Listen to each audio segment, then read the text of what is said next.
ಅಭಿಷೇಕದ ಸೂಚನೆಗಳು. ಜೇಷಾಮ್ ಜಬುದರೆ ಅಧ್ಯಾಯ 6.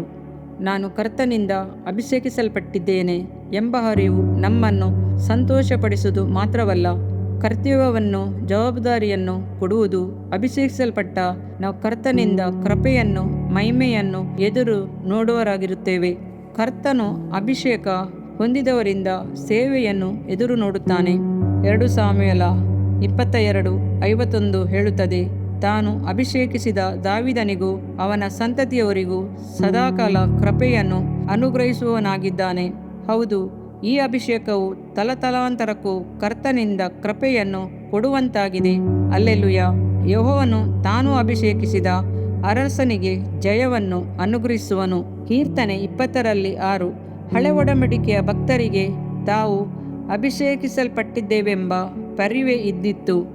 ಆದ್ದರಿಂದ ಅವರು ಧೈರ್ಯದಿಂದ ಯುದ್ಧ ಮಾಡುವಂತೆಯೂ ಮತ್ತು ಮಹತ್ವದ ಕಾರ್ಯಗಳನ್ನು ನಡೆಸುವಂತೆಯೂ ಪ್ರೇರಿತರಾಗುತ್ತಿದ್ದರು. ಅಭಿಷೇಕ ಹೊಂದಿದವರ ಮೇಲೆ ಇಸ್ರಾಯೇಲರು ಕೈ ಎತ್ತಲು ಅಂಜುತ್ತಿದ್ದರು, ಅದು ಪಾಪವೆಂದು ಎಣಿಸುತ್ತಿದ್ದರು.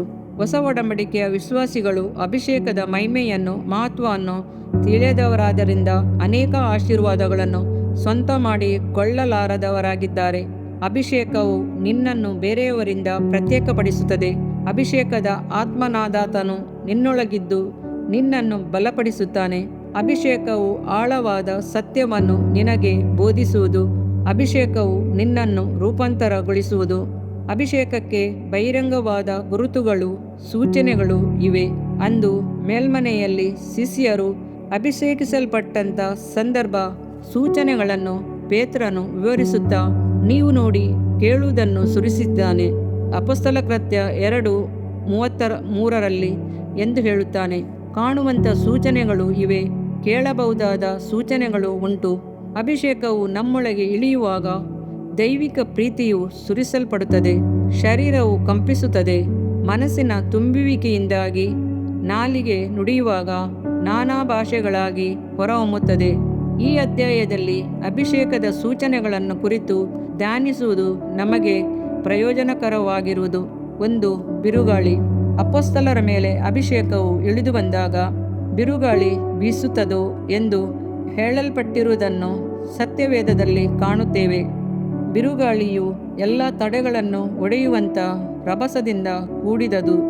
ಗಾಳಿ ರಭಸವಾಗಿ ಬೀಸುವಾಗ ಮರಗಳು ಮುರಿದು ಹೋಗುತ್ತವೆ, ಮನೆಯ ಚಾವಣಿಗಳು ಸಹ ಕಿತ್ತು ಬೀಳುವ ಸಂಭವವೂ ಉಂಟು. ಹಾಗೆಯೇ ಪವಿತ್ರಾತ್ಮನ ಬಲವು ಇಳಿಯುವಾಗ ನೈತಿಕವಾದ ಪಾರಂಪರ್ಯಗಳನ್ನು, ಮನುಷ್ಯ ವ್ಯಾಮೋಹಗಳನ್ನು ಮುರಿದು ಹಾಕುವ ಬಲವುಳ್ಳದಾಗಿ ಇಳಿಯುವಂತಾಗಿದೆ. ಗಾಳಿಯು ಹುಟ್ಟಿನಿಂದ ಕಾಳನ್ನು ಬೇರ್ಪಡಿಸುವಂತೆ ಆತ್ಮನಾದಾತನು ನಮ್ಮೊಳಗೆ ಬರುವಾಗ ಪ್ರಾಕೃತಿಕ ಮನುಷ್ಯನಲ್ಲಿ ಅಂಟಿಕೊಂಡಿರುವ ಹುಟ್ಟಿನಂಥ ಪಾಪ ಸ್ವಭಾವವನ್ನು ಅಗಲಿಸುತ್ತದೆ. ಏಲಿಯನೊಂದಿಗೆ ಕರ್ತನು ಮಂದಮಾರುತದ ಮೂಲಕ ವಾಣಿಯನ್ನಾಡುವ ಮೊದಲು ಬಿರುಗಾಳಿ ಬೀಸಿತು. ಸತ್ಯವೇದವು ಪರ್ವತಗಳನ್ನು ಭೇದಿಸಿ ಬಂಡೆಗಳನ್ನು ಪುಡಿಪುಡಿ ಮಾಡುವಂಥ ದೊಡ್ಡ ಬಿರುಗಾಳಿ ಎಂದು ವರ್ಣಿಸಿದೆ. 1 ಅರಸು 19:11. ಅದು ಎಷ್ಟು ಮಹಿಮೆಯ ಬಲವುಳ್ಳದಾಗಿದೆಯಲ್ಲವೇ. ಒಂದು ದಿನ ನಾವು ಒಂದು ಸಣ್ಣ ಗುಂಪಾಗಿ ಮೆರೀನಾ ಸಮುದ್ರ ದಂಡೆಗೆ ಪ್ರಾರ್ಥಿಸಲು ಹೋದೆವು. ಅಂದು ಅನಿರೀಕ್ಷಿತವಾಗಿ ಅರಬ್ ದೇಶದಿಂದ ಬಂದಂಥ ಒಬ್ಬ ಸಹೋದರನು ಸಹ ನಮ್ಮೊಂದಿಗೆ ಬಂದಿದ್ದನು. ಪ್ರಾರ್ಥನಾ ವೇಳೆಯಲ್ಲಿ ದೇವರ ಆತ್ಮನು ಬಲವಾದ ಬಿರುಗಾಳಿಯಂತೆ ನಮ್ಮ ಮಧ್ಯೆ ಇಳಿದನು. ಅನಿರೀಕ್ಷಿತವಾಗಿ ನಮ್ಮ ಮಧ್ಯೆ ಇದ್ದಂಥ ಸಹೋದರನನ್ನು ಪವಿತ್ರಾತ್ಮನನ್ನು ತುಂಬಿಸಿದನು. ಆತನ ಅಂತಸ್ತು, ಗೌರವ, ಹೆಚ್ಚುಗಾರಿಕೆ, ಸಿರಿ ಸಂಪತ್ತುಗಳೆಲ್ಲವೂ ಹೊಡೆದು ಮುರಿಯಲ್ಪಟ್ಟು ಅವನು ನೆಲದಲ್ಲಿ ಹೊರಳಾಡುವ ಪರಿಸ್ಥಿತಿ ಉಂಟಾಯಿತು. ಆತನ ಬೆಲೆ ಬಾಳುವ ಪ್ಯಾಂಟ್ ಹರಿದು ಚಿಂದಿಯಾಯಿತು. ಅಭಿಷೇಕದ ರಭಸವು ಆತನನ್ನು ಕುಣಿದು ಕುಪ್ಪಳಿಸುವಂತೆ ಮಾಡಿತು. ಅದೇ ದಿನ ಆತನು ಕರ್ತನ ಸೇವೆಗಾಗಿ ತನ್ನನ್ನು ಒಪ್ಪಿಸಿಕೊಟ್ಟನು. ಅರಬ್ಬಿ ದೇಶದ ಕಡೆಗೆ ಸಾಗಬೇಕಾಗಿದ್ದಂಥ ಆತನ ಪಾದಗಳು ಗ್ರಾಮಗಳನ್ನು ಹಳ್ಳಿಗಳನ್ನು ಸುತ್ತಿ ಆತ್ಮಗಳನ್ನು ಕರ್ತನಿಗಾಗಿ ಸಂಪಾದಿಸಲು ತೀವ್ರಗೊಂಡವು.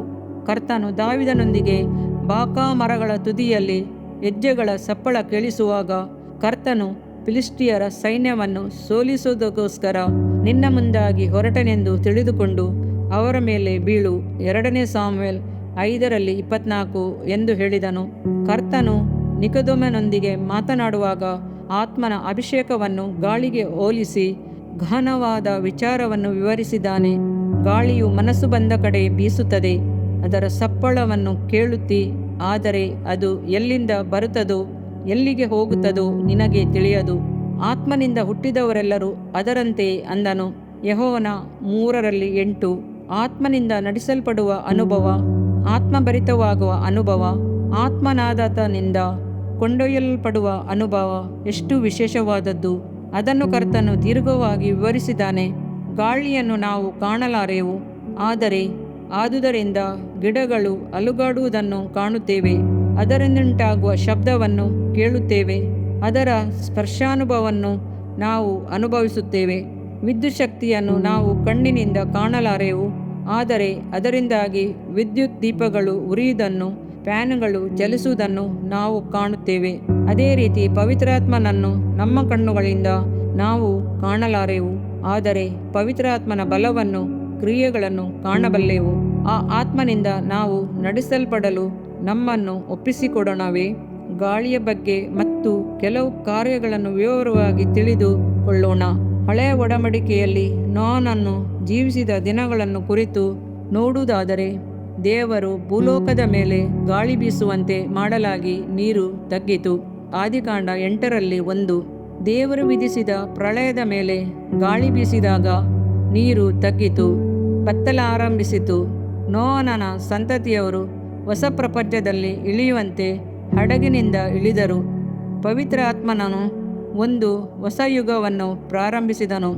ಅದೇ ರೀತಿಯಾಗಿ ವಿಧಿಸಲ್ಪಟ್ಟ ನ್ಯಾಯತೀರ್ಪಿನ ಪ್ರಳಯದ ನೀರಿನ ಮೇಲೆ ಗಾಳಿ ಬೀಸಿದಾಗ ಆತ್ಮನಾದಾತನ ಕ್ರಿಯೆಯು ಲೋಕದಲ್ಲಿ ಪ್ರಾರಂಭಿಸಿದದನ್ನು ಕಾಣಬಹುದು. ಬಿರುಗಾಳಿ ಬಲವುಳ್ಳದು, ಗಾಳಿ ಹೊಟ್ಟಿನಿಂದ ಕಾಳನ್ನು ಬೇರ್ಪಡಿಸುವುದು, ಗಾಳಿ ಮೋಡಗಳನ್ನು ಬರಮಾಡುವುದು. ಚತುರ್ದಿಕ್ಕುಗಳಿಂದ ಬೀಸಿದ ಗಾಳಿ ಹತ ಶರೀರವನ್ನು ಬದುಕುವಂತೆ ಮಾಡಿತು. ಯೆರೆಮೀಯ 37:9. ಆದುದರಿಂದ ಪವಿತ್ರಾತ್ಮನನ್ನು ಸತ್ಯವೇದವು ಗಾಳಿಗೆ ಹೋಲಿಸಿ ಹೇಳುವುದು ಬಹಳ ಆಶ್ಚರ್ಯಕರವಾಗಿದೆಯಲ್ಲವೇ? 2. ಬೆಂಕಿ ಪವಿತ್ರಾತ್ಮನನ್ನು ಉರಿಯುವ ಬೆಂಕಿಯ ಸೂಚನೆಯಾಗಿದ್ದಾನೆ. ಅಂದು ಶಿಷ್ಯರೆಲ್ಲರೂ ಸೇರಿಸಲ್ಪಟ್ಟಾಗ ಪವಿತ್ರಾತ್ಮನು ಬಲವಾದ ಬಿರುಗಾಳಿಯಂತೆಯೂ ಉರಿಯುವ ಬೆಂಕಿಯ ಉಪದಲ್ಲಿಯೂ ಇಳಿದು ಬಂದನು. ಉರಿಯಂತಿದ್ದ ನಾಲಿಗೆಗಳು ವಿಂಗಡಿಸಿಕೊಳ್ಳುವ ಹಾಗೆ ಅವರಿಗೆ ಕಾಣಿಸಿ ಅವರಲ್ಲಿ ಒಬ್ಬೊಬ್ಬರ ಮೇಲೆ ಒಂದೊಂದಾಗಿ ಕೂತುಕೊಂಡವು. ಅಪೊಸ್ತಲ ಕೃತ್ಯ 2:3.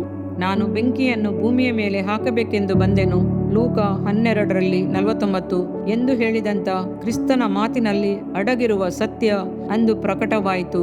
ಬೆಂಕಿಯನ್ನು ಹಾಕಲು ಬಂದೆನು, ಪವಿತ್ರಾತ್ಮನೆಂಬ ಬೆಂಕಿಯನ್ನು ನಿಮ್ಮೊಳಗೆ ಹಾಕಲು ಬಂದೆನು. ಇದೇ ಉದ್ದೇಶದಿಂದಲೇ ಯೇಸು ಕ್ರಿಸ್ತನು ಈ ಲೋಕಕ್ಕೆ ಬಂದನು. ಪಾಪಿಗಳನ್ನು ರಕ್ಷಿಸಲು ಕ್ರಿಸ್ತೇಸು ಬಂದನು. ಕಳೆದು ಹೋದದನ್ನು ಹುಡುಕಿ ರಕ್ಷಿಸಲು ಆತನು ಭೂಮಿಗೆ ಬಂದನು. ನಮ್ಮೊಂದಿಗೆ ವಾಸ ಮಾಡಲು ಆತನು ಬಂದನು ಎಂಬುದನ್ನು ನಾವು ತಿಳಿದಿದ್ದೇವೆ. ಆದರೆ ಅವೆಲ್ಲವುಗಳಿಗಿಂತಲೂ ಉನ್ನತವಾದ ಉದ್ದೇಶವಾದಂಥ ನಾನು ಬೆಂಕಿಯನ್ನು ಹಾಕಲು ಬಂದೆನು ಎಂದು ಕರ್ತನು ಅನ್ನುತ್ತಾನೆ. ಹಲ್ಲೆಲೂಯಾ. ಅಂದು ಏಲಿಯನು, ಯೆಹೋವನೇ ಕಿವಿಗೊಡು, ಯೆಹೋವನಾದ ನೀನೊಬ್ಬನೇ ದೇವರು ಆಗಿರುತ್ತಿ ಎಂಬುದನ್ನು ತಿಳಿಯಪಡಿಸು ಎಂದು ಪ್ರಾರ್ಥಿಸಲು, ಕೂಡಲೇ ಯೆಹೋವನ ಕಡೆಯಿಂದ ಬೆಂಕಿ ಬಿದ್ದು ಯಜ್ಞ ಮಾಂಸವನ್ನು ದಹಿಸಿಬಿಟ್ಟಿತು. ಜನರೆಲ್ಲರೂ ಅದನ್ನು ಕಂಡು ಬೋರಲು ಬಿದ್ದು, ಯೆಹೋವನೇ ದೇವರು, ಯೆಹೋವನೇ ದೇವರು ಎಂದು ಏಕಕಂಠದಿಂದ ಏಲಿಯನ ಮುಂದೆ ಅರ್ಭಟಿಸಿದರು. ಏಲಿಯನು ಹಾಳಾಗಿದ್ದ ಯೆಹೋವನ ವೇದಿಯನ್ನು ತಿರುಗಿ ಕಟ್ಟಿಸಿದಾಗ ಅಗ್ನಿ ಇಳಿಯಿತು. ಮಾತ್ರವಲ್ಲದೆ ಯೆಹೋವನೇ ದೇವರೆಂಬುದು ರುಜುವಾಯಿತು. 1ನೇ ಅರಸು 18:37-39. ದೇವಮಗುವೆ, ನಿನ್ನ ಜೀವಿತವೆಂಬ ವೇದಿಕೆಯನ್ನು ಸರಿಪಡಿಸಿ ಅದನ್ನು ವ್ಯವಸ್ಥೆಗೊಳಿಸಿ ಅಭಿಷೇಕಕ್ಕಾಗಿ ಕಾದಿರುವಿಯಾದರೆ ನಿಶ್ಚಯವಾಗಿ ಅಗ್ನಿಯ ಅಭಿಷೇಕವನ್ನು ಹೊಂದಿಕೊಳ್ಳುವಿ. ಅದೇ ರೀತಿಯಲ್ಲಿ ಅಬ್ರಾಮನು ಅಗ್ನಿಯನ್ನು ಬರಮಾಡುವ ಮಾರ್ಗವನ್ನು ಅರಿತಿದ್ದನು. ಅವನು ಹೋಮ ದ್ರವ್ಯಗಳನ್ನು ಸಿದ್ಧಪಡಿಸಿದಾಗ ಕರ್ತನು ಆ ಬಲಿಯನ್ನು ಅಂಗೀಕರಿಸಿದನು. ಇಗೋ, ಹೊಗೆ ಹಾಯುವ ಒಲೆಯೂ ಉರಿಯುವ ದೀವಟಿಗೆಯೂ ಕಾಣಿಸಿ ಆ ತುಂಡುಗಳ ನಡುವೆ ಹೋದವು. ಆದಿಕಾಂಡ 15:9-17. ಕುಗ್ಗಿದ ಮನಸ್ಸೇ ದೇವರಿಗೆ ಇಷ್ಟಯಜ್ಞ. ದೇವರೇ, ಪಶ್ಚಾತ್ತಾಪದಿಂದ ಜಜ್ಜಿ ಹೋದ ಮನಸ್ಸನ್ನು ನೀನು ತಿರಸ್ಕರಿಸುವುದಿಲ್ಲ. ಕೀರ್ತನೆ 51:17 ಎಂದು ದಾವಿದನು ತನ್ನನ್ನು ಒಪ್ಪಿಸಿಕೊಡುವುದನ್ನು ಕಾಣಬಹುದು. ತಗ್ಗಿದಂಥ ಕುಗ್ಗಿದಂಥ ಮನಸ್ಸಿನಿಂದ ಪವಿತ್ರಾತ್ಮನಿಗಾಗಿ ಎದುರು ನೋಡುವ ಪ್ರತಿಯೊಬ್ಬೊಬ್ಬರನ್ನು ಕರ್ತನು ಪವಿತ್ರಾತ್ಮನಿಂದ ಅಭಿಷೇಕಿಸುತ್ತಾನೆ. ಅಂದು ಸೊಲೊಮೋನನು ದೇವಾಲಯವನ್ನು ಕರ್ತನಿಗಾಗಿ ಪ್ರತಿಷ್ಠಿಸಿ ಪ್ರಾರ್ಥನೆ ಮಾಡಿದಾಗ ದೇವರ ಆತ್ಮನಾದಾತನು ಮಹಿಮೆಯಾಗಿ ಆ ಆಲಯದಲ್ಲಿ ಇಳಿದನು ಎಂದು ಸತ್ಯವೇದದಲ್ಲಿ ಕಾಣುತ್ತವೆ. ಹೊಸ ಒಡಂಬಡಿಕೆಯಲ್ಲಿ ನಾವೇ ದೇವರ ಆಲಯಗಳಾಗಿದ್ದೇವೆ. 1 ಕೊರಿಂಥ 3:16 ನಮ್ಮ ಆತ್ಮವನ್ನು ನಾವು ಪರಿಶುದ್ಧವಾಗಿಟ್ಟುಕೊಳ್ಳುವುದು ಎಷ್ಟು ಅಗತ್ಯವಲ್ಲವೇ? ನಮ್ಮ ಹೃದಯವು ದೇವರ ಆಲಯವಾಗಿದೆ ಎಂಬ ಪರಿಜ್ಞಾನದೊಂದಿಗೆ ಪ್ರಾರ್ಥಿಸುವಾಗ ಆತ್ಮನಾದಾತನು ಅಗ್ನಿಯಾಗಿ ನಮ್ಮೊಳಗೆ ಎರಗಿ ಬರುವನು. ಆ ದಿನಗಳಲ್ಲಿ ಒಂದೇ ಸ್ಥಳದಲ್ಲಿ ತಮ್ಮನ್ನು ತಗ್ಗಿಸಿಕೊಟ್ಟು ಪ್ರಾರ್ಥಿಸಿದಂಥ 120 ಮಂದಿ ಭಕ್ತರು ತಮ್ಮ ಒಡೆದ ಹೃದಯದಿಂದ ಜಜ್ಜಲ್ಪಟ್ಟಂಥ ಬಲಿಯೋಪದಿಯಲ್ಲಿ ತಮ್ಮನೆ ಕರ್ತನಿಗೆ ಒಪ್ಪಿಸಿಕೊಟ್ಟಿರಬೇಕಲ್ಲವೇ? ಹೌದು, ಪ್ರಾರ್ಥನೆಯನ್ನು ಲಾಲಿಸಿದಂಥ ಕರ್ತನು ಅವರ ಮೇಲೆ ಉನ್ನತವಾದ ಪವಿತ್ರಾತ್ಮನೆಂಬ ಬೆಂಕಿಯನ್ನು ಸುರಿಸಿದನು. ಅವರ ಜೀವಿತದ ದಿನಗಳಲ್ಲೆಲ್ಲ ಆ ಬೆಂಕಿ ಹತ್ತಿ ಉರಿಯುತ್ತಲೇ ಇದ್ದಿತು. ಅನೇಕರು ಆಜ್ಞೆಯ ಅಭಿಷೇಕ ಹೊಂದಲು ಸುಲಭವಾದ ಮಾರ್ಗಗಳನ್ನು ಹುಡುಕುತ್ತಾರೆ. ತಮ್ಮನ್ನೇ ಜಜ್ಜಲ್ಪಟ್ಟಂಥ ಬಲಿಯಾಗಿ ಕಲ್ವಾರಿ ಪೀಠದಲ್ಲಿ ಸಮರ್ಪಿಸದೆ ಸರಾಗವಾಗಿ ಹೊಂದಲಾಶಿಸುತ್ತಾರೆ. ಅನೇಕ ಬೋಧಕರು ಸಹ ತಮ್ಮ ವಿಶ್ವಾಸಿಗಳಿಗೆ ರಕ್ಷಣೆಯ ಆಳವಾದ ತಳಪಾಯವನ್ನು ಹಾಕಿಕೊಡದೆ ಕೆಲವು ಪದಗಳನ್ನು ಪದೇ ಪದೇ ಉಚ್ಚರಿಸುವಂತೆ ಕಲಿಸಿಕೊಡುತ್ತಾರೆ. ಆ ಕೆಲವು ಮಾತುಗಳನ್ನು ಹೇಳುವಾಗ ಉಂಟಾಗುವ ತೊದಲುವಿಕೆಯೇ ನಾನಾ ಭಾಷೆಯೆಂದು ತಪ್ಪಾಗಿ ಬೋಧಿಸುತ್ತಾರೆ. ವಿಶ್ವಾಸಿಗಳ ಬಾಯಲ್ಲಿ ಭಾಷೆ ಇದೆ, ಆದರೆ ಜೀವಿತದಲ್ಲಿ ಬೆಂಕಿಯಿಲ್ಲ. ಆತ್ಮದಲ್ಲಿ ಕಲ್ವರಿಯ ಆಜ್ಞೆ ಹತ್ತಿ ಉರಿಯಲಿಲ್ಲ. ದೇವಮಗುವೆ, ಕರ್ತನಿಗಾಗಿ ನೀನು ಉರಿದು ಪ್ರಕಾಶಿಸುವ ಬೆಂಕಿಯಾಗಿರು. ಏಲಿಯನಲ್ಲಿದ್ದಂಥ ಆತ್ಮನೊಂದಿಗೂ ಬಲದೊಂದಿಗೂ ಕರ್ತನಿಗಾಗಿ ಮುಂದೆ ಸಾಗುತ್ತಲೇ ಇರು. ಉರಿದು ಪ್ರಕಾಶಿಸಿ ಬೇರೆಯವರಿಗೂ ಹೊತ್ತಿಸಬಲ್ಲ ಆಜ್ಞೆಯ ಕಿಡಿಯಾಗಿ ಆಜ್ಞೆ ಜ್ವಾಲೆಯಾಗಿರು. 3. ಪಾರಿವಾಳ. ಯೇಸುಕ್ರಿಸ್ತನು ದೀಕ್ಷಾಸ್ನಾನ ಮಾಡಿಸಿಕೊಂಡು ನೀರಿನಿಂದ ಹೊರಬಂದ ಕೂಡಲೇ ಆತನು ಅಭಿಷೇಕಿಸಲ್ಪಟ್ಟನು. ಪರಿಶುದ್ಧ ಆತ್ಮನು ಪಾರಿವಾಳದ ಹಾಗೆ ಇಳಿದು ಬಂದನು. ಮತ್ತಾಯ 3:16 ಪವಿತ್ರ ಆತ್ಮನು ಪಾರಿವಾಳದ ರೂಪದಲ್ಲಿ ಬರಲು ಏನು ಕಾರಣ? ಪಾರಿವಾಳವು ಶುದ್ಧವಾದ ಪಕ್ಷಿ. ಅದಕ್ಕೆ ಕಪಟವಾಗಲಿ ಕೈಯಾಗಲಿ ಇಲ್ಲ. ಪಾರಿವಾಳವನ್ನು ನೋಡುವಾಗಲೇ ಅದು ಒಂದು ಸೌಮ್ಯವಾದ ಹಕ್ಕಿ ಎಂದು ಕಂಡುಕೊಳ್ಳಬಹುದು. ಅಂದು ನೀತಿವಂತನೆಂದು ಎಣಿಸಲ್ಪಟ್ಟ ನೋಹನು ಭೂಮಿಯ ಮೇಲೆ ನೀರು ಇಳಿಯಿತೋ ಇಲ್ಲವೋ ಎಂದು ತಿಳಿದುಕೊಳ್ಳಲು ಒಂದು ಪಾರಿವಾಳವನ್ನು ಕಿಟಕಿಯಿಂದ ಹೊರಬಿಟ್ಟನು. ಆದರೆ ಪಾರಿವಾಳವು ಕಾಲಿಡುವುದಕ್ಕೆ ಸ್ಥಳವನ್ನು ಎಲ್ಲಿಯೂ ಕಾಣದೆ ತಿರುಗಿ ನಾವೆಗೆ ಬಂದಿತು. ಆದಿಕಾಂಡ 8:9. ಹೊಸ ಒಡಂಬಡಿಕೆಯಲ್ಲಿ ಕರ್ತನು ಪರಲೋಕದ ಬಾಗಿಲನ್ನು ತೆರೆದು ಪಾರಿವಾಳದ ಉಪಾಧಿಯಲ್ಲಿ ಪವಿತ್ರಾತ್ಮನನ್ನು ಕಳಿಸಿದ್ದಾನೆ. ಈ ಆತ್ಮನು ಮಾನವನ ಹೃದಯವನ್ನು ಅರಸಿ ಬಂದು ಅದರಲ್ಲಿ ವಾಸ ಮಾಡಿದನು. ಈ ಆತ್ಮನು ನಿನ್ನ ಹೃದಯದಲ್ಲಿ ಎಂದೆಂದು ವಾಸ ಮಾಡಬೇಕಾಗಿದ್ದರೆ ನಿನ್ನಲ್ಲಿ ಪಾಪ ಸ್ವಭಾವಗಳು ನೀಗುವಂತೆ ಕ್ರಿಸ್ತನ ರಕ್ತದಿಂದ ತೊಳೆಯಲ್ಪಟ್ಟು ಪವಿತ್ರವಾಗಿರಬೇಕು. ದೇವರ ಆತ್ಮನು ಯಾವಾಗಲೂ ಮಾನವನ ಆತ್ಮನೊಂದಿಗೆ ಹೋರಾಡುತ್ತಲೇ ಇರುವುದಿಲ್ಲವಲ್ಲ? ಪವಿತ್ರಾತ್ಮನಾದಾತನು ಯಾವಾಗಲೂ ನಿಮ್ಮಲ್ಲಿ ವಾಸವಾಗಿರುವಂತೆ ನಿಮ್ಮ ಹೃದಯಗಳನ್ನು ಪವಿತ್ರಗೊಳಿಸಿ ಕರ್ತನಿಗೆ ಸಮರ್ಪಿಸಿರಿ. ಯೇಸುಕ್ರಿಸ್ತನ ಮೇಲೆ ಪವಿತ್ರ ಆತ್ಮನು ಸುರಿಸಲ್ಪಟ್ಟಿದ್ದು ಮಾತ್ರವೇ ಅಲ್ಲ, ಆತ್ಮನಾದಾತನು ಕ್ರಿಸ್ತನೊಂದಿಗೆ ವಾಸ ಮಾಡಿದನು. ಸ್ನಾನಿಕನಾದ ಯೋಹಾನನು ಕ್ರಿಸ್ತನ ವಿಷಯವಾಗಿ ಸಾಕ್ಷಿ ಹೇಳಿದನೆಂದರೆ, ದೇವರ ಆತ್ಮವು ಪಾರಿವಾಳದಂತೆ ಆಕಾಶದಿಂದ ಇಳಿಯುವುದನ್ನು ನೋಡಿದೆನು. ನನಗೂ ಆತನ ಗುರುತಿರಲಿಲ್ಲ, ಆದರೆ ನೀರಿನ ಸ್ನಾನವನ್ನು ಮಾಡಿಸುವುದಕ್ಕೆ ನನ್ನನ್ನು ಕಳಿಸಿದಾತನು, ಯಾವನ ಮೇಲೆ ಆತ್ಮನು ಇಳಿದು ಬಂದು ಇರುವುದನ್ನು ನೀನು ನೋಡುವಿಯೋ ಆತನೇ ಪವಿತ್ರಾತ್ಮನ ಸ್ನಾನವನ್ನು ಕೊಡುವನು ಎಂದು ನನಗೆ ಹೇಳಿದನು. ಯೋಹಾನ 1:32. ಯೇಸುಕ್ರಿಸ್ತನನ್ನು ಸತ್ಯವೇದವು ಕುರಿಮರಿ ಎಂದು ವರ್ಣಿಸಿದೆ ಮತ್ತು ಪವಿತ್ರಾತ್ಮನನ್ನು ಪಾರಿವಾಳಕ್ಕೆ ಹೋಲಿಸಿದೆ. ಪ್ರಾಣಿಗಳಲ್ಲಿ ಕುರಿಮರಿಯು ಬಹಳ ಶುದ್ಧವಾದ ಪ್ರಾಣಿ, ಹಾಗೆ ಪಾರಿವಾಳವು ಬಹಳ ಶುದ್ಧವಾದ ಪಕ್ಷಿ. ಹೋಮಕ್ಕೆಂದು ದೇವರು ನಿರ್ಣಯಿಸಿದ ಪ್ರಾಣಿ ಮತ್ತು ಪಕ್ಷಿ ಇವುಗಳೇ. ಪಾರಿವಾಳವು ತನಗಾಗಿ ಜೊತೆ ಹಕ್ಕಿಯನ್ನು ಆರಿಸಿಕೊಳ್ಳುವ ಏಕೈಕ ಪಕ್ಷಿ. ಅದು ಎಂದೂ ತನ್ನ ಸಂಗತಿಯನ್ನು ಬದಲಾಯಿಸಿಕೊಳ್ಳದಂಥ ಒಂದು ಹಕ್ಕಿ. ಪಾರಿವಾಳದ ಕಣ್ಣುಗಳು ಯಾವಾಗಲೂ ಕಂಬನಿ ತುಂಬಿದವುಗಳಾಗಿದ್ದು ಅದರ ಹೃದಯವು ಮುಳುಗುತ್ತಲೇ ಇರುತ್ತದೆ. ದೇವರು ಪವಿತ್ರಾತ್ಮನನ್ನು ಪಾರಿವಾಳದ ರೂಪದಲ್ಲಿ ನಮಗೆ ಕೊಡುವಂಥ ಒಂದು ಉದ್ದೇಶವೇನೆಂದರೆ, ಆತನು ನಮ್ಮನ್ನು ಕ್ರಿಸ್ತನಿಗಾಗಿ ವಧುವನ್ನಾಗಿ ಮಾರ್ಪಡಿಸಿ ಆತನು ನಮ್ಮ ಹೃದಯದಲ್ಲಿದ್ದುಕೊಂಡು ನಮಗಾಗಿ ಪ್ರಾರ್ಥಿಸುವಂಥದ್ದೇ ಆಗಿದೆ. ಅರಸನಾದ ದಾವೀದನು, ನೀವು ಕುರಿಹಟ್ಟಿಗಳಲ್ಲಿ ಮಲಗಿಕೊಂಡಿರುವುದೇನು? ಪಾರಿವಾಳದ ರೆಕ್ಕೆಗಳು ಬೆಳ್ಳಿಯಿಂದಲೂ ಅದರ ಗರಿಗಳು ಬಂಗಾರದಿಂದಲೂ ಥಳಥಳಿಸುತ್ತವೆ ಎಂದು ಹೇಳುತ್ತಾನೆ. ಜಲಪ್ರಳಯದ ದಿನಗಳಲ್ಲಿ ನೋಹನು ಪಾರಿವಾಳದ ರೆಕ್ಕೆಗಳು ಬೆಳ್ಳಿಯಿಂದಲೂ ಅದರ ಗರಿಗಳು ಬಂಗಾರದಿಂದಲೂ ಥಳಥಳಿಸುತ್ತವೆ ಎಂದು ಹೇಳುತ್ತಾನೆ. ಕೀರ್ತನೆ 68:13. ಜಲಪ್ರಳಯದ ದಿನಗಳಲ್ಲಿ ನೋಹನು 2ನೇ ಸಾರಿ ಪಾರಿವಾಳವನ್ನು ನಾವೆಯಿಂದ ಹೊರಗೆ ಬಿಟ್ಟಾಗ ಅದು ಹಿಂದಿರುಗಿ ಬರಲಿಲ್ಲ. ಅದಕ್ಕೆ ವಿಶ್ರಮಿಸಲು ಸರಿಯಾಗಿ ಸ್ಥಳ ದೊರೆಯಿತು. ಜಲಪ್ರಳಯ ಎಂಬುದು ನ್ಯಾಯ ತೀರ್ಪನ್ನು ಸೂಚಿಸುತ್ತದೆ. ಧರ್ಮಶಾಸ್ತ್ರದ ಮೂಲಕ ಬಂದಂಥ ಭಯಂಕರವಾದ ನ್ಯಾಯ ತೀರ್ಪನ್ನು ಕರ್ತನು ತಾನೇ ತನ್ನ ಮೇಲೆ ತೆಗೆದುಕೊಂಡು ಕುರುಜೆಯಲ್ಲಿ ರಕ್ತವನ್ನು ಚೆಲ್ಲಿ ಸತ್ತನು. ಅದರ ನಂತರವೇ ಪಾರಿವಾಳದಾತನು ಜನರ ಮಧ್ಯೆ ಸಮಾಧಾನವಾಗಿ ವಾಸಿಸಲು ವಿಶ್ವಾಸಿಗಳ ಹೃದಯವು ಆಶ್ರಯವಾಯಿತು. ನಾರ್ವೆ ದೇಶಕ್ಕೆ ಸೇರಿದಂಥ ಒಬ್ಬ ವಿಜ್ಞಾನಿ ದೈವ ಪ್ರದೇಶದ ಅಂತ್ಯಕ್ಕೆ ಸಂಶೋಧನೆ ನಡೆಸಲು ಹೋದನು. ಅದು ಒಂದು ಹಿಮ ಪ್ರದೇಶವಾದುದರಿಂದ ತಾನು ಅಲ್ಲಿ ಹೋಗಿ ಸೇರಿದನೆಂದು ತನ್ನ ಮಡದಿ ಮಕ್ಕಳಿಗೆ ತಿಳಿಸಲಾರದಂಥ ಪರಿಸ್ಥಿತಿ. ಏಕೆಂದರೆ ಅದನ್ನು ತಿಳಿಸಲು ಟಪಾಲು ವ್ಯವಸ್ಥೆಯಾಗಲಿ ತಂತಿ ವರ್ತಮಾನದ ವ್ಯವಸ್ಥೆಯಾಗಲಿ ಇರಲಿಲ್ಲ. ಆದುದರಿಂದ ಅವನು ತನ್ನೊಂದಿಗೆ ಒಂದು ಪಾರಿವಾಳವನ್ನು ಕೊಂಡೊಯ್ದನು. ತಾನು ಎಲ್ಲಿ ಸೇರಿದನ್ನು ತಿಳಿಸುವುದಕ್ಕಾಗಿ ಆ ಪಾರಿವಾಳವನ್ನು ತೆಗೆದು ಬಿಟ್ಟನು. ಅದು ಸಾವಿರಾರು ಮೈಲುಗಳು ಹಾರಿ ಬಂದು ಆತನ ಮಡದಿಯ ಬಳಿ ಸೇರಿತು. ಅದನ್ನು ನೋಡಿದ ಆಕೆಯ ಸಂತೋಷಕ್ಕೆ ಪಾರವೇ ಇಲ್ಲವಾಯಿತು. ತನ್ನ ಪತಿ ಹೋಗಿ ಆ ಸ್ಥಳವನ್ನು ಮುಟ್ಟಿದ್ದಾನೆಂದು ಆ ಪಾರಿವಾಳವು ಅವರಿಗೆ ತಿಳಿಸಿತು. ಅದೇ ರೀತಿ ಯೇಸು ಕ್ರಿಸ್ತನು ಪರಲೋಕಕ್ಕೆ ಹೋಗಿ ಸೇರಿದನೆಂದು ತನ್ನ ವಧುವಾದ ಸಭೆಗೆ ತಿಳಿಸುವುದಕ್ಕಾಗಿ ಕರ್ತನು ಪವಿತ್ರಾತ್ಮನನ್ನು ಪಾರಿವಾಳದಂತೆ ಕಳುಹಿಸಿಕೊಟ್ಟಿದ್ದಾನೆ. ಹಲ್ಲೆಲೂಯ. 4. ಎಣ್ಣೆ ಅಥವಾ ತೈಲ. ಹಳೆಯ ಒಡಂಬಡಿಕೆಯಲ್ಲಿ ಎಣ್ಣೆ ಅಥವಾ ತೈಲವು ಪವಿತ್ರಾತ್ಮನನ್ನು ಸೂಚಿಸುವ ಸೂಚನೆಯಾಗಿದೆ.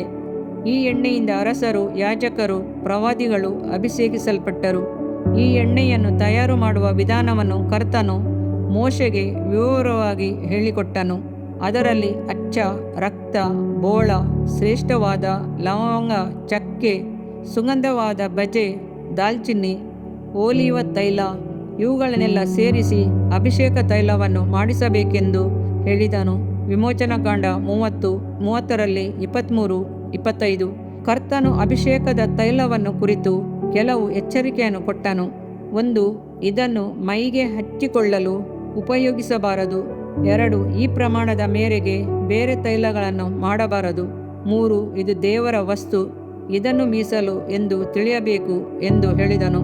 ಈ ಅಭಿಷೇಕದ ತೈಲವನ್ನು ಒಬ್ಬನ ತಲೆಯ ಮೇಲೆ ಹೊಯ್ಯುವಾಗ ಅದು ಉಡುಪಿನ ಮೂಲಕ ಹರಿದು ಆ ವ್ಯಕ್ತಿಯನ್ನು ಶುದ್ಧೀಕರಿಸುವುದು. ಕರ್ತನಿಗಾಗಿ ಪ್ರತ್ಯೇಕಿಸಲ್ಪಟ್ಟು ಶುದ್ಧೀಕರಿಸಲ್ಪಟ್ಟವನು ಎಂಬುದಾಗಿ ಪ್ರಕಟವಾಗುವುದು.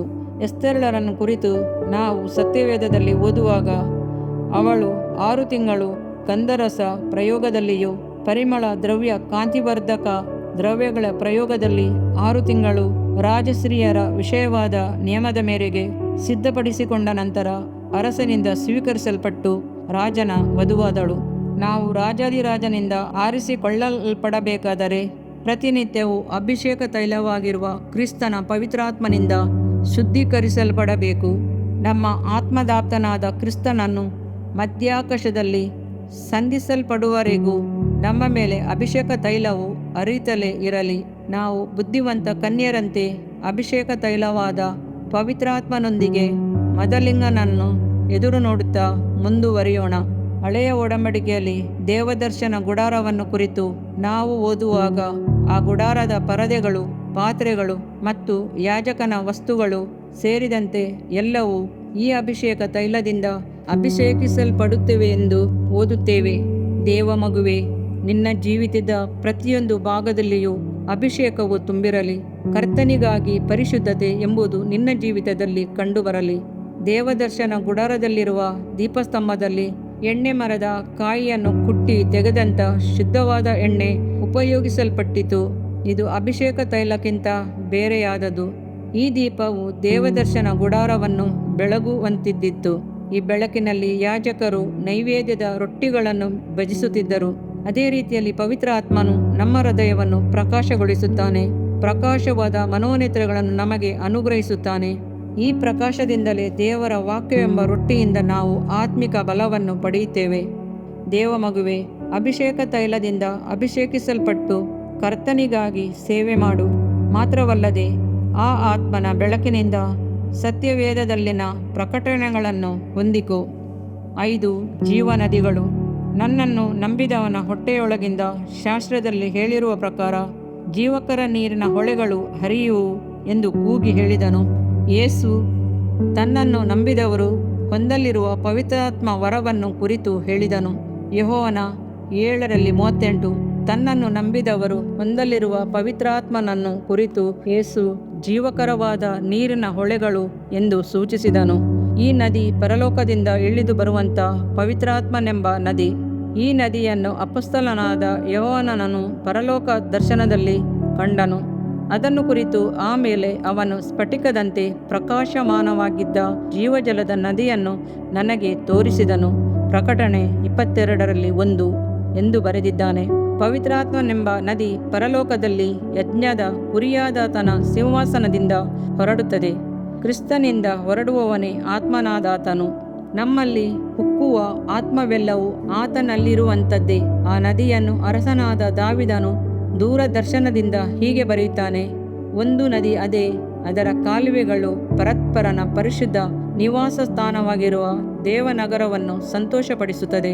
ಕೀರ್ತನೆ 46:4 ಎಂದು ಹೇಳುತ್ತಾನೆ. ಆ ನದಿ ನಮ್ಮ ಅಂತರ್ಯದೊಳಗೆ ಬಂದು ನಮ್ಮನ್ನು ತುಂಬಿಸುತ್ತದೆ, ನಮ್ಮ ಮನಸ್ಸನ್ನು ಸಂತೋಷಪಡಿಸುತ್ತದೆ. ಅಲ್ಲೆಲುಯಾ. ಪವಿತ್ರಾತ್ಮನಿಂದ ದೊರಕುವ ಸಂತೋಷ ಎಷ್ಟು ಭಾಗ್ಯಕರವಾದುದಲ್ಲವೇ? ನದಿಯಾಗಿರುವ ಪವಿತ್ರಾತ್ಮನಿಗೆ ದಾವೀದನು ಹೆಸರಿಟ್ಟು ಕರೆದು, ನಿನ್ನ ಸಂಭ್ರಮ ಪ್ರವಾಹದಲ್ಲಿ ಅವರಿಗೆ ಪಾನ ಮಾಡಿಸುತ್ತಿ. ನಿನ್ನ ಬಳಿಯಲ್ಲಿ ಜೀವದ ಬುಗ್ಗೆ ಉಂಟಲ್ಲ, ನಿನ್ನ ತೇಜಸ್ಸು ನಮಗೆ ಬೆಳಕು ಕೊಡುತ್ತದೆ. ಕೀರ್ತನೆ 38:8-9. ಸತ್ಯವೇದದಲ್ಲಿ ಮೊಟ್ಟಮೊದಲಿಗೆ ಆದಿಕಾಂಡದಲ್ಲಿ ನದಿಯನ್ನು ಕುರಿತು ಓದುತ್ತೇವೆ. ಆ ನದಿ ಬೆಟ್ಟದಿಂದ ಹುಟ್ಟಿತೋ ಅಥವಾ ಮಂಜು ಕರಗಿ ನದಿಯಾಯಿತೋ ಅದು ನಮಗೆ ತಿಳಿಯದು. ಆದರೆ ಅದು ಪವಿತ್ರಾತ್ಮನಿಗೆ ಸೂಚನೆಯಾಗಿದೆ. ಅದು 4 ಶಾಖೆಗಳಾಗಿ ಹರಿದು ಎದೇನನ್ನು ಫಲವತ್ತನಾಗಿ ಮಾಡಿತು. ಆ ನದಿ ಹರಿದ ದೇಶದಲ್ಲಿ ಬಂಗಾರ ದೊರೆಯುತ್ತಿತ್ತು. ಬಂಗಾರವು ಪರಿಶುದ್ಧತೆಯನ್ನು ಸೂಚಿಸುತ್ತದೆ ಮತ್ತು ಅವು ಹರಿಯುವ ಸ್ಥಳಗಳಲ್ಲಿ ಗೋಮೇಧಿಕ ರತ್ನ ಸಿಕ್ಕುವುದು ಎಂದು ಬರೆದಿದೆ. ಇವುಗಳೇ ಆತ್ಮಿಕ ವರಗಳು. ದೇವಮಗುವೆ, ಪವಿತ್ರಾತ್ಮನೆಂಬ ನದಿ ನಿನ್ನೊಳಗೆ ಹರಿಯುವಾಗ ನಿನ್ನಲ್ಲಿ ಪರಿಶುದ್ಧತೆಯು ಆತ್ಮಿಕ ವರಗಳು ಫಲಗಳು ಕಾಣಬರುವು. ಎಚ್ಕೆಯೇಲ 47ನೇ ಅಧ್ಯಾಯವನ್ನು ಓದುವಾಗ ಪ್ರವಾದಿಯಾದ ಎಚ್ಕೆಯೇಲನು ಸ್ವಲ್ಪ ಸ್ವಲ್ಪವಾಗಿ ನದಿಯೊಳಗೆ ಇಳಿದು ನಡೆಯುವಂತೆ ಕರ್ತನು ನಡೆಸಿದನು ಎಂದು ನೋಡುತ್ತೇವೆ. ಮೊದಲು ಹೆಜ್ಜೆ ಮುಳುಗುವಷ್ಟು ನೀರಿನಲ್ಲಿ ಕೊಂಡೊಯ್ದು, ನಂತರ ಮೊಣಕಾಲಿನವರೆಗೂ, ನಂತರ ಸೊಂಟದವರೆಗೆ, ಅದರ ನಂತರ ಈಜುವಷ್ಟರ ಮಟ್ಟಿಗೆ ಕರ್ತನು ನಡೆಸಿದನು. ನಾವು ಕರ್ತನ ಹಸ್ತವನ್ನು ಹಿಡಿದು ನಡೆಯುವಾಗ ಕರ್ತನು ಸ್ವಲ್ಪ ಸ್ವಲ್ಪವಾಗಿ ಆತ್ಮಿಕ ಅನುಭವದಲ್ಲಿ ನಡೆಸುತ್ತಾ ಉನ್ನತವಾದ ಅನುಭವದಿಂದ ತುಂಬಿಸುತ್ತಾನೆ. ಕರ್ತನು ನಮ್ಮ ಅಲ್ಪಬುದ್ಧಿಗೆ ಎಟಗದಂಥ ವಿಶಾಲವುಳ್ಳ, ಆಳವಾದ, ಅಗಲವಾದ, ಎತ್ತರವಾದ, ಮಹಿಮಾ ಶಕ್ತಿಯುಳ್ಳ ತಾನೇ ಆಗಿದ್ದಾನೆ. ಅಲ್ಲೇಲುಯಾ. ಪವಿತ್ರಾತ್ಮನ ಮಹಿಮಾ ಪ್ರಭಾವಗಳು ಅಗಮ್ಯವಾದದು. ಆತನು ಅಗಮ್ಯವಾದದಾತನು. 5 ಮಂಜಿನಂಥವನು. ದೇವರು ನಿನಗೆ ಆಕಾಶದ ಮಂಜನ್ನು, ಸಾರವುಳ್ಳ ಭೂಮಿಯನ್ನು ಕೊಟ್ಟು ದವಸ ಧಾನ್ಯಗಳನ್ನು, ದ್ರಾಕ್ಷಾರಸವನ್ನು ಹೇರಳವಾಗಿ ಅನುಗ್ರಹಿಸಲಿ. ಆದಿಕಾಂಡ 27:28. ಯಾಕೋಬನಿಗೆ ಕೊಡಲ್ಪಟ್ಟ ಒಂದು ವಿಶೇಷವಾದ ಆಶೀರ್ವಾದ ಆಕಾಶದ ಮಂಜು. ಆ ಯಾಕೋಬನ ಸಂತತಿಯಲ್ಲಿ ಯೇಸುಕ್ರಿಸ್ತನು ಜನಿಸಿದನೆಂಬುದನ್ನು, ಆತನ ಮೇಲೆ ತಂದೆಯಿಂದ ಎರಗಿ ಬಂದ ಪವಿತ್ರಾತ್ಮನು ವಾಸಮಾಡಿದನೆಂದು ನಾವು ತಿಳಿದಿದ್ದೇವೆ. ಮೋಶೆ ಇಸ್ರಾಯೇಲರನ್ನು ಆಶೀರ್ವಾದಿಸುವಾಗ ಇಸ್ರಾಯೇಲರು ಆಕಾಶದಿಂದ ಮಂಜು ಸುರಿದು ಧಾನ್ಯವೂ ದ್ರಾಕ್ಷಾರಸವೂ ಸಮೃದ್ಧಿಯಾಗಿರುವ ದೇಶದಲ್ಲಿ ಸೇರಿ ನಿರ್ಭಯವಾಗಿ ವಾಸಿಸುವರಾದರು. ಧರ್ಮೋಪದೇಶಕಾಂಡ 33:28. ಯಾಕೋಬನಿಗೆ ಆಕಾಶದ ಮಂಜಿನ ಆಶೀರ್ವಾದ ಹೇಗೆಂದು ಗೊತ್ತಿದೆಯೇ? ಯಾಕೋಬನಿಗೆ ರಾತ್ರಿಯ ಹೊತ್ತಿನಲ್ಲಿ ದೇವರೊಂದಿಗೆ ಏಕಾಂತವಾಗಿದ್ದು ಪ್ರಾರ್ಥಿಸುವ ಅಭ್ಯಾಸವಿದ್ದಿತು. ರಾತ್ರಿಯ ವೇಳೆಗಳಲ್ಲಿ ಮಂಜು ಭೂಮಿಯನ್ನು ತೋಯಿಸುತ್ತದೆ. ಇಡೀ ರಾತ್ರಿ ಯಾಕೋಬನು ದೇವರೊಂದಿಗೆ ಹೋರಾಡುತ್ತಿದ್ದುದರಿಂದ ಅವನಿಗೆ ತಿಳಿಯದಂತೆ ಆಕಾಶದ ಮಂಜು ಅವನನ್ನು ಬೆರೆಯುಕ್ಕೆ ಇಲ್ಲ, ಅವನನ್ನು ತೋಯಿಸುತ್ತಿತ್ತು. ಆದ್ದರಿಂದಲೇ ಹೊತ್ತು ಮೂಡುವ ವೇಳೆಯಲ್ಲಿ ಯಾಕೋಬನು, ಅಂದರೆ ವಂಚಕನೆಂಬ ಹೆಸರುಳ್ಳ ಅವನು, ಇಸ್ರೇಲನಾಗಿ ಮಾರ್ಪಟ್ಟು ದೇವಪ್ರಭು ಎಂಬುದಾಗಿ ಅನ್ನಿಸಿಕೊಂಡನು. ದೇವ ಮಗುವೇ, ರಾತ್ರಿಯ ವೇಳೆಯ ಪ್ರಾರ್ಥನೆ ನಿನ್ನ ಮೇಲೆ ಅಭಿಷೇಕ ಎರಗುವಂತೆ ಮಾಡುತ್ತದೆ. ಆ ಪ್ರಾರ್ಥನೆ ನಿನ್ನನ್ನು ದೇವಪ್ರಭುವಾಗಿ ಮಾರ್ಪಡಿಸುವಂತಾಗಿದೆ. ಕರ್ತನು ಅಭಿಷೇಕವನ್ನು ಆರೋನನ ತಲೆಯ ಮೇಲೆ ಹಾಕಲ್ಪಟ್ಟ ಶ್ರೇಷ್ಠ ತೈಲವೆಂದು, ಪರ್ವತದ ಮೇಲೆ ಬೀಳುವ ಮಂಜು ಎಂಬುದಾಗಿಯೂ ಹೇಳುವುದನ್ನು ಗಮನಿಸಿ. ಅದು ಆರೋನನ ತಲೆಯ ಮೇಲೆ ಹಾಕಲ್ಪಟ್ಟು ಅವನ ಗಡ್ಡದ ಮೇಲೆಯೂ ಅಲ್ಲಿಂದ ಅವನ ಕೊರಳಪಟ್ಟಿಯವರೆಗೂ ಹರಿದು ಬರುವ ಶ್ರೇಷ್ಠ ತೈಲದಂತೆಯೂ ಹೆರ್ಮೋನ್ ಪರ್ವತದಲ್ಲಿ ಹುಟ್ಟಿ ಚಿಯೋನ್ ಪರ್ವತದ ಮೇಲೆ ಬೀಳುವ ಮಂಜಿನಂತಿದೆ ಎಂದು ಹೇಳಿದೆ. ತಣ್ಣನೆಯ ರಾತ್ರಿ ವೇಳೆಯಲ್ಲಿ ಹೆರ್ಮೋನ್ ಪರ್ವತದ ಮೇಲೆ ಇಳಿಯುವ ಮಂಜು ರಮ್ಯವಾದುದು. ಹೆರ್ಮೋನ್ ಪರ್ವತವು ಸಮುದ್ರದ ಮಟ್ಟಕ್ಕೆ 10,000 ಅಡಿ ಎತ್ತರವಾದದ್ದು.